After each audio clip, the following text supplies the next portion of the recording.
avez un site internet? Ouais. On va checker vos dates. Checkez Watch nos and dates note. à toutes les semaines.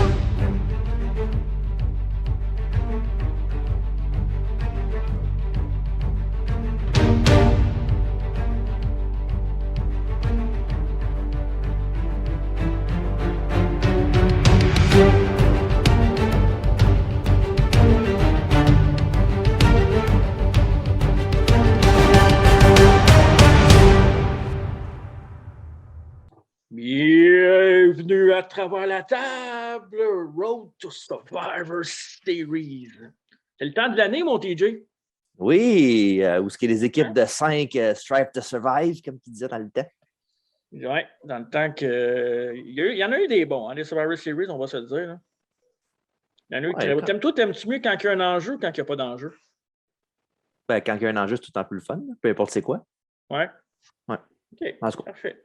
Fait que restez là parce que tout de suite après cette shitload de pub, ça va être on va faire un review du Raw avant Survivor Series 96. Survivor Series 96 qui va être présenté en fin de semaine pour notre Survivor Series 96 review, comme à chaque année quand il y a un gros show. En fait, ce qui est drôle, c'est qu'on a commencé avec Survivor Series, le podcast. C'est vrai. Fait que, Le pilote. Le pilote, fait que on est rendu là, on est rendu dans la voiture. Oui, on a changé de véhicule. Et ce podcast est présenté par la boisson énergisante québécoise par excellence depuis 1999 et j'ai nommé Gourou. En vente partout. Couche-tard, pour ne pas le nommer, dépanneur, station-service, même des magasins à grande surface, il y en a partout. Puis d'ailleurs, Gourou a sorti une nouvelle sorte. Je ne sais pas si tu as vu, TJ. Oh non, quoi? Je pense que c'est une saveur à l'orange, je ne me trompe pas. Apparemment, que c'est délicieux. D'accord. Je vais être sur le qui-vive pour ça dans mon épicerie. Parfait. On va peut-être remplacer le match-up, qui sait. Sinon, en parlant de match, pas match-up, mais de match qui va bien ensemble, c'est le podcast Entre deux chaises de métal et notre autre commanditaire, Table Rustique, avec tablerustique.ca, leur site Internet, une compagnie québécoise qui font des matériaux en bois. C'est encore du bois franc? Du bois travaillé à la main. Ben oui, du bois travaillé à la main, des tables de chevet, des tables, tout ce qui se fait à partir de bois, ils le font. Puis allez visiter sur Facebook, Instagram aussi. Ils répondent très rapidement à la demande. Yes. Et sinon, le podcast est disponible sur Apple Podcasts, Spotify, Balado Québec et sur YouTube pour en vidéo et à travers la table sur YouTube exclusivement. En parlant d'exclusif, on se rejoint où, mon TJ, avant ça? Ben, le reste, pour savoir tout dans le jazz de métal, les podcasts à suivre et les nouvelles du monde de la lutte aussi, des fois. Et les vidéos le fun, ça peut arriver aussi. C'est sur Facebook, Twitter et Instagram. Les sociaux qu'appellent. Oui, les sociaux. On est aussi sur Twitch, Entre deux chaises de métal. On a pris un break cette semaine, une semaine chargée, mais les vendredis ou dimanche, habituellement, on fait des petites affaires de temps en temps. Puis là, je parle pour toi en disant ça sûrement, là, mais on va essayer de trouver peut-être des matchs Survivor Series Star, peut-être à la NWA qu'on a fait dans le temps. Ce serait peut-être le fun. On en a-tu? Je pense que oui, au moins 2-3 comme il faut. Bon, laisse-moi fouiller ça bientôt, puis je te reviens là-dessus peut-être pour le prochain Twitch. Oh, parfait. Yes. En attendant, avant d'aller sur Twitch et tout le reste, on a un review à faire du Raw avant Survivor Series 96, le show votant à la maison, le Go Home Show. Votant chez vous? Ah oui, qui appelle ça dans le business de même. Puis ça a eu le 11 novembre 96 en direct du War Memorial Coliseum de Fort Wayne, Indiana. Mais je dis en direct, mais c'est pas vrai, parce que c'était tapé, c'est ce Raw-là. Le 21 octobre, il était tapé. Parce que dans le temps de la BF à l'époque, c'était pas tout le temps des shows live. Raw, c'était pas tout le temps live, là, comme Night Show. Bref. Et les commentateurs de la soirée sont Vince McMahon et Jerry the King Lawler pour un duo quand même le fun. Ouais. Et on commence ça en force avec le match numéro 1. Un match pour les championnats par équipe avec les champions défendants, le British Bulldog, Davey Boy Smith et le Rocket Owen Hart, avec à leur côté Clarence Mason, affronte l'équipe sensationnelle du champion et du contender pour la ceinture mondiale, le champion Heartbreaker Shawn Michaels et le contender numéro 1, Sid le Cinglé. Oh oui! Avec à leur côté Osé Lotario. Oui, Sid qui se bat contre Shawn Michaels à Survivor Series. Oui, c'est ça, c'est le classique des. Est-ce qu'ils peuvent coexister ensemble? Oui, exact. Oui, ça, Pas comme si ça faisait 30 ans qu'il le faisait, là, mais. Non, au moins, dans ça, c'était plus nouveau que d'autres choses, là, Ouais, j'avoue. pour leur donner.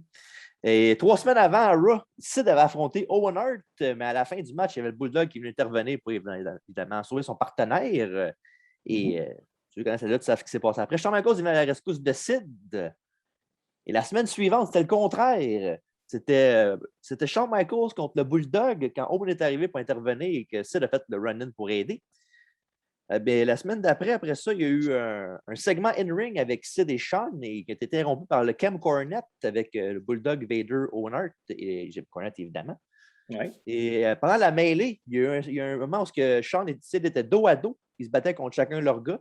Mais Sid donnait un coup de coude dans l'arrière de lui pour évidemment, il a pogné Shawn Michaels qui n'était pas content. Dans la face? Il l'a pogné dans la face? Non, dans le dos. À ce moment-là? Oui. À ce moment-là, ils ont chanté dos à dos, face à face, tenez-vous la main et changez de place. Non, OK. J'essaie d'apporter qu'est-ce que je peux au podcast. Hein?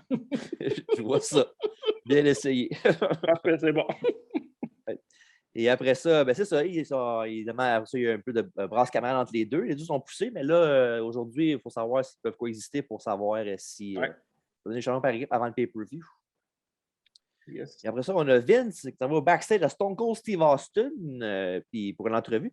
McMahon dit qu'il s'excuse pour la semaine dernière. Et pour ceux qui ne savent pas, la semaine d'avant ça, à Raw, il y avait eu le segment qui était très controversé à l'époque avec Brian Pillman et Stone Cold Steve Austin et Pillman's Got a Gun. Pillman's Got a Gun. Exactement. Puis c'est ça. Fait ça, on va en parler plus tard, là, mais c'est quand même un événement qui a commencé. Tu sais, tout le monde parle quand est-ce que l'attitude de Raw a commencé, mais ça, c'est un des premières affaires qui a montré comme quoi que ça s'en vient dans cette direction-là. Précurseur là-dessus de Raw. Oui, en effet. Puis là, Austin a dit que c'est tout ce qu'il fait, Vince McMahon, s'excuser. Puis lui, il ne s'excuse pas pantoute. Puis s'il arrête de le faire, il le ferait demain matin. Puis que là, il va monter la vapeur encore plus forte dans les prochaines semaines. Ça, c'est vraiment le début du Stone Cold qu'on connaît, là, le I don't give a shit. Ouais. Puis là, il dit il sait que Brett est ici dans l'aréna. Quand il va finir avec Bob Holly, son opposant de ce soir, il va rendre une petite visite au locker room de Brett. And that's the bottom line. Parce que Stone Cold le dit. Oui. Et fait que l'histoire du. Mais il n'a pas dit ça. Non, je sais, parce qu'il ne disait pas encore dans ce temps-là. Ouais, c'est ça. Il commençait à mettre les catchphrases ensemble. L'histoire du combat est bien simple. Dans le fond, c'est les Heels qui prennent l'avantage sur Shawn et Sid à l'extérieur du ring. Pendant ce temps-là, il y a Jerry Lawler au commentaire qui dit comme quoi qu'il voit le petit jeu de Sid arriver gros comme le bras. Il sait qu'il fait exprès de laisser Shawn tout seul contre les autres pour qu'il y ait un avantage pour dimanche au pay-per-view. Ce qui est en même temps, c'est nice parce que tu peux te poser la question dans ta tête, mais c'est cool en plus parce que Jerry Lawler, c'était genre un commentateur heel, fait qu'il fait sa propre histoire à lui. Là. Et même Vince, il call out au micro, il disait c'est peut-être ton opinion à toi, ça. Tout le monde a droit à mon opinion, OK? Et après ça, on a Bulldog qui tient Shawn pour le Owen, qui saute de la troisième corde avec un missile dropkick. Mais évidemment, Shawn s'est tassé. C'est le Bulldog qui a pris le dropkick pour qu'ensuite Shawn fasse la hot tag à Sid, qui était bien content d'embarquer. Et après un chokeslam sur Davey Boy Smith, il a essayé un powerbomb, mais c'est ramassé avec un back body drop. Mais après ça, Owen et Shawn s'en mêlent dans le ring. Fait que là, évidemment, c'est le clusterfuck avec 2 contre 2 dans le ring. Ouais. Et Shawn essaie de faire un super kick au Bulldog, mais il se baisse et c'est Sid qui mange le kick. Oh mon Dieu, je pense pas qu'ils vont pouvoir coexister. Ouais, et c'est là qui fait que le Bulldog compte Sid pour garder la ceinture, toujours champion par équipe, Cam Cornette. Ouais. Évidemment, après ça, après la pause, on a Kevin Kelly qui est backstage et qui dit que les deux, c'était chaotique en arrière. Mais que les officiels ont réussi à calmer le jeu pour sortir les deux lutteurs de leur face-à-face. Pour ceux qui ne le savaient pas, Sid a déjà été le bodyguard de Shawn Michaels aussi après des autres, c'est ça? C'était après des autres? Oui. Ben, c'est en transition après son. Ouais, en 95. Et ouais, fait que c'est après ça, on a eu un Survivor Series Report avec Doc Hendricks. Qui nous parle vraiment du pay-per-view qui s'en vient dimanche. La semaine prochaine, on va reviewer sur le en de chasse de métal. Et après ça, il y a Kevin Kelly qui nous revient qui dit qu'après le prochain combat, il va s'entretenir avec Sid, qui était hors de ses gonds, une couple de secondes, mais là, il va se calmer un peu, puis il va le parler après. Aller au match numéro 2 avec Mankind, avec Paul Bearer et l'Executioner, qui va affronter Freddie Joe Floyd. Freddie Joe Floyd. Freddie Joe Floyd, qui était le lutteur Tracy Smothers, qui était aussi dans les FBI avec ECW. Tu sais, il faisait tout le temps ça comme ça. Là. Ah, ouais. C'est écœurant, lui. Ouais. Et Freddie Joe Floyd, dans le fond, c'est un genre de rib sur les Briscoe Brothers. Parce qu'il y en a un qui s'appelait Freddie Joe Briscoe. Puis l'autre, c'est Gerald Floyd Briscoe. Fait qu'ils ont combiné les deux. Ouais. Ça fait un rib Getty, pas Gletty. Moi, j'ai rien dit. Moi, j'ai absolument rien dit. Puis il vient aussi de la même ville que les Briscoe, de Bowlegs, en Oklahoma. Puis l'executioner, c'est Terry Bam Bam Gordy, l'ancien des Fabulous Freebirds. Quelle façon? Ouais. Il était avec Michael Hayes, qui est évidemment le bébé en tant que Doc Hendricks. Executioner, il est célèbre pour? Pour rien. C'est ça. Je t'ai bien eu. Pas fait. Et évidemment, le match est pratiquement un squash. Je crois que Freddie Joe Floyd, une fois de temps en temps, il y a une coupe de hope spot. Mané, il fait un Insiguri par en arrière, ce qui était écœurant. Un petit sidekick. Puis après quelques minutes, évidemment, Mankind réussit à faire son power avec dans le maillot. Pour faire spiker Freddie Joe Floyd. Et ensuite, c'était un mandible claw, évidemment, pour la victoire de Mankind par pass-out. Mankind qui va affronter l'Undertaker à Survivor Series 96 avec Paul Bearer dans une cage. Une cage de requin en haut du ring. Puis évidemment, parlant d'Undertaker, le gong se fait entendre tout de suite après. Et la cage de requin, évidemment, descend du top de l'aréna avec un faux Paul Bearer qui est upside down. C'est drôle, c'est genre un gros bonhomme gonflé, le Paul Bearer. Puis Taker dit que ce dimanche, une nouvelle ère de noirceur va arriver à la WWF. Puis que vous n'allez jamais reposer en paix, dit-il à Mankind, Paul Bearer et l'Executioner. Fait que les Mind Games ont commencé encore de plus belle entre Taker et Mankind. Oh yeah. Et après ça, on a eu un petit promo package sur Rocky Maivia, qui évidemment va faire ses débuts sur Survivor Series le 17 dimanche. C'est un vidéo package avec il est avec Kevin Kelly, puis il parle de son père, son grand-père, puis de son entraînement pour le match. Puis tu vois aussi, il montre une couple de footage vidéo, ce qui s'entraîne pas au Power Plant, là, mais ce qui s'entraîne à WBF avec. Puis celui qui fait des moves avec lui, c'est Dr. Tom Pritchard. C'est vrai? Qui était responsable d'entraîner beaucoup de monde comme les Kurt Angle, les Mark Henry, puis tout Edge and Christian aussi. C'était pas mal le dernier gars, il fallait que tu passes par lui avant d'avoir ton step à WWE. Oui, puis c'était. Puis il y a une école de lutte en ce moment aussi, lui qui fait avec Kane, Glenn Jacobs. Oui? Oui, ils font l'école de lutte, je pense que c'est le Pritchard Jacobs Wrestling Academy original. Es-tu dans la ville de Kane? Ou? Je ne sais pas si où, je n'ai pas pris des notes, mais je sais que c'est. Je pense que c'est au Tennessee, je pense. Je ne suis pas sûr. On va essayer d'avoir ça pour le podcast. Tennessee Whiskey. Oui. Okay. Et après ça, on parle évidemment du Hall of Fame qui va avoir la veille de Survivor Series. Puis la cuvée de cette année, c'est de Killer Kowalski, les Valiant Brothers. Oui. L'entraîneur de Triple H. Et China. Ouais. Les Valiant Brothers, évidemment, Pat Patterson, Captain Lou Albano, Jimmy Super Murder Snuka. Non, ça, là. Ben, c'est vrai. On ne sait pas. Il n'y a pas de preuve. Ben oui, là. OK, parfait. OK, Dave, là. Johnny Rodz et le dernier, et non le moindre, Vincent James McMahon, le père de Vince. Est-ce que c'était la première cuvée? Non. Il y avait une cuvée en 94 ou en 93 avec un seul membre. C'était André, hein, c'est ça? Oui, un seul membre. Il y avait juste André. OK. Puis après ça, je pense qu'il y en a eu 2 avant ça, mais je ne suis pas sûr. Donc, après ça, par la suite, on continue avec Interview Time avec Kevin Kelly, qui était justement avec Sid, l'entrevue promise plus tôt dans la soirée. Et Sid dit que ce soir, il l'a frappé au visage avec son switch de musique, que ce soit une erreur ou non. La Survivor Series, ça va être la fin du règne de Sean, parce que c'est le Master and the Ruler of the World. Il était écœurant, Sid. Ah ouais. Ben oui, il était écœurant, Esti. Tu vois le doigt loin, mon 8x10 de Sid signé. Je sais pas si tu vois dans le coin. Ouais, j'ai vu que tu as un nouveau décor. Je ne l'ai pas mentionné en début de podcast, mais en arrière de toi, à ta droite puis à ma gauche, ouais, c'est ça. J'ai pu remarquer quelque chose. Sonny et Brett, côte à côte. Les Sunny Days, hein? Exactement. Il a fait le lien. Félicitations. Ben, merci. Et oui, c'est ça. Fait que ça. Après, évidemment, l'entrevue de Sid, on a Austin backstage qui nous fait une petite promo.